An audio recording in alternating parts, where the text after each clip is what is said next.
할렐루야. 우리 하나님의 크신 은혜와 사랑이 성도님의 가정과 삶 속에 가득하시길 간절히 기원합니다. 문제 하나를 내겠습니다. 이 길의 이름은 무엇일까요? 알렉산더 대왕, 로마의 황제, 십자군, 나폴레옹 황제가 지나갔던 이 길의 이름은 무엇일까요? 자, 답은 어디에 있을까요? 본문에 있습니다. 본문에.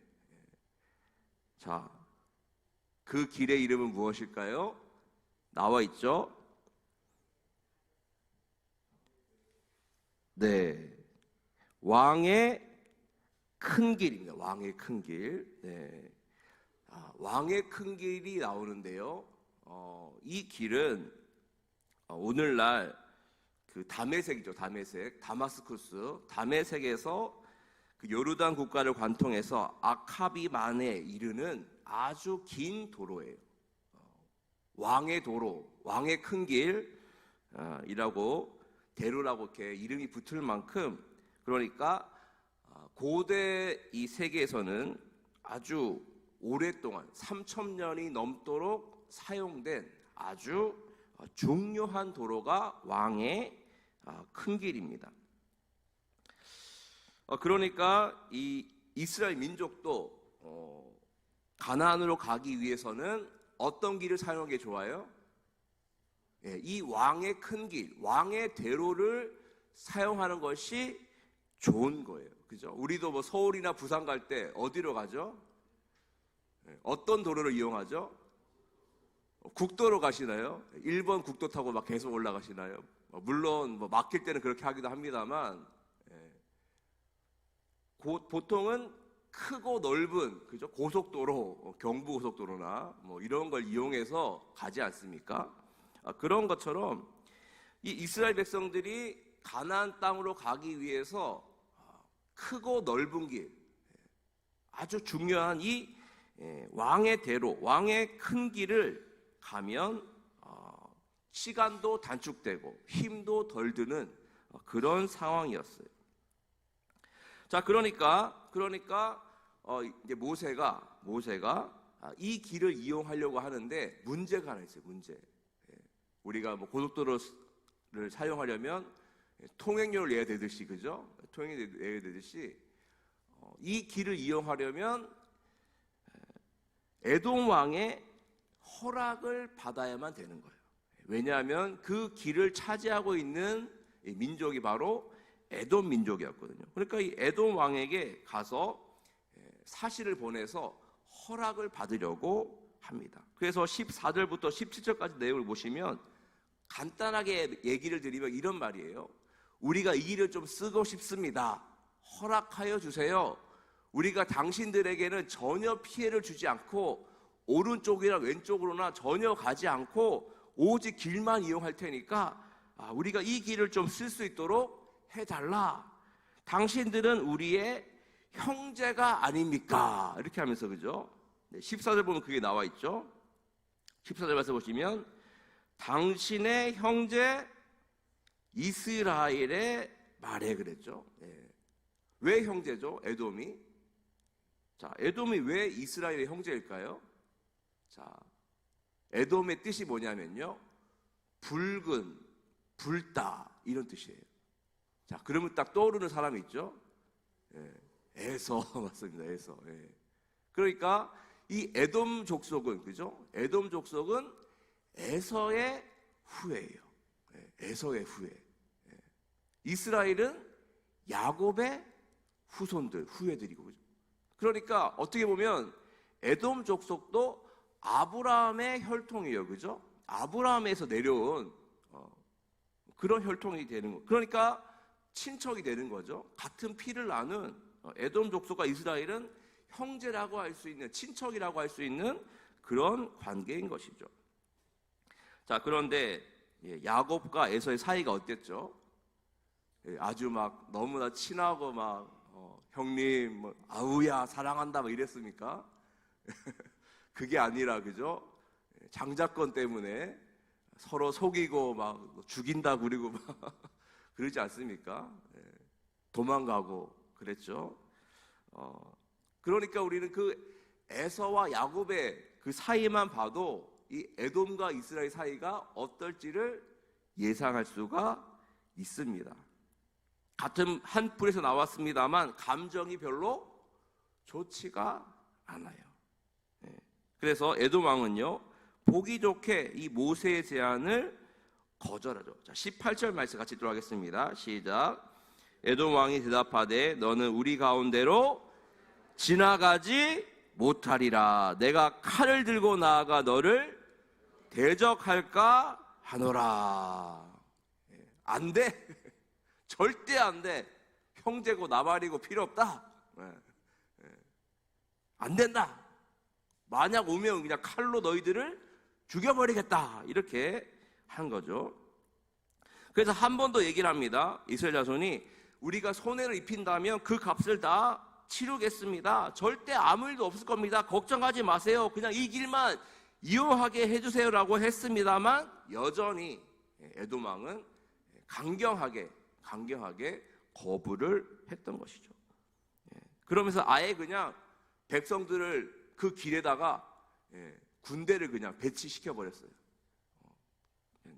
가면 그냥 오면 그냥 우리가 너희들 다 죽이겠다 하면서 이제 아주 강경한 태도를 보이게 되었던 것이죠. 자, 이제 모세와 이스라엘 백성들은요, 두 가지 갈림길에 서게 됐어요. 자, 어떤 길이 있습니까? 정면 돌파.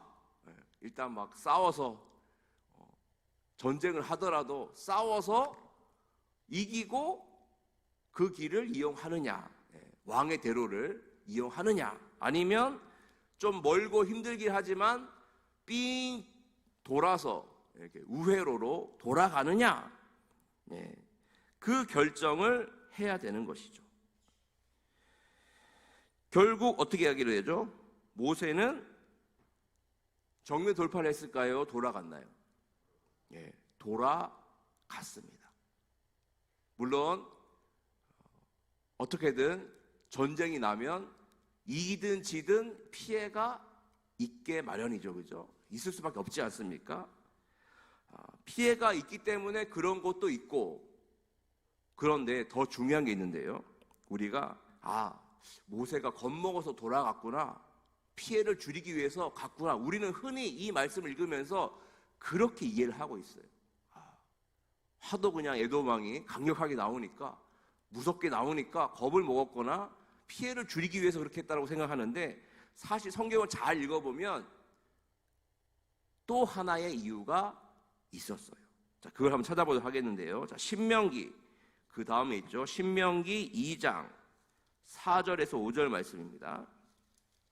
자, 신명기 2장, 자, 중요한 말씀이니까 찾아보도록 할게요. 2장 4절에서 5절 찾으셨나요? 자, 4절에서 5절 같이 읽도록 하겠습니다. 시작. 너는 또 백성에게 명령하여 이르기를 너희는 세일에 거주하는 너희 동족 에서의 자손이 사는 지역으로 지날진대 그들이 너희를 두려워하리니 너희는 스스로 깊이 삼가고 그들과 다투지 말라. 그들의 땅은 한 발자국도 너희에게 주지 아니하리니 이는 내가 세일산을 에서에게 기업으로 주었음이라. 아멘. 할렐루야. 모세와 이스라엘 백성들이 왜 돌아갔을까요? 가장 결정적인 것은 하나님의 명령 때문이었습니다. 하나님의 명령. 하나님께서 뭐라고 하셨다고요? 에서의 자손들과 다투지 마라 그랬어요. 삼가라 그래요. 삼가라. 그들이 아무리 으르렁거리고 칼을 들고 한다고 해도 그들과 맞서 싸우지 말고 삼가고 다투지 마라라고 하나님께서 명령을 내리셨던 거예요. 그래서 그 명령 때문에, 그 말씀 때문에 싸우지 않고 힘들지만 우회하여서 돌아가는 그런 선택을 하였던 것입니다. 오늘 이 말씀은요, 우리들에게도 매우 중요한 말씀이에요. 왜냐하면요, 우리들도 인생의 갈림길에 설 때가 있어요. 그죠? 일로 가야 되나, 오른쪽으로 가야 되나, 왼쪽으로 가야 되나, 인생의 갈림길에 설 때가 있습니다. 이렇게 해야 될지 저렇게 될지 잘 모르고 막막할 때가 있는데요, 그때 우리는 보통 어떻게 하냐면 수지타산을 따져요. 이게 나에게 이익이 되느냐, 손해가 덜 가느냐, 이런 걸 많이 따지죠. 그리고 또는 전문가, 박사들, 그죠? 뭐 경제면 경제, 뭐 여러 가지 그런 전문가들의 이야기를 듣고, 전문가들이 이야기하는 대로 보통 따라갈 때가 많아요. 그런데 우리가 진정으로 귀 기울여야 할 분이 계십니다. 그분이 누구실까요? 그분은 바로 우리 주님이시죠. 할렐루야.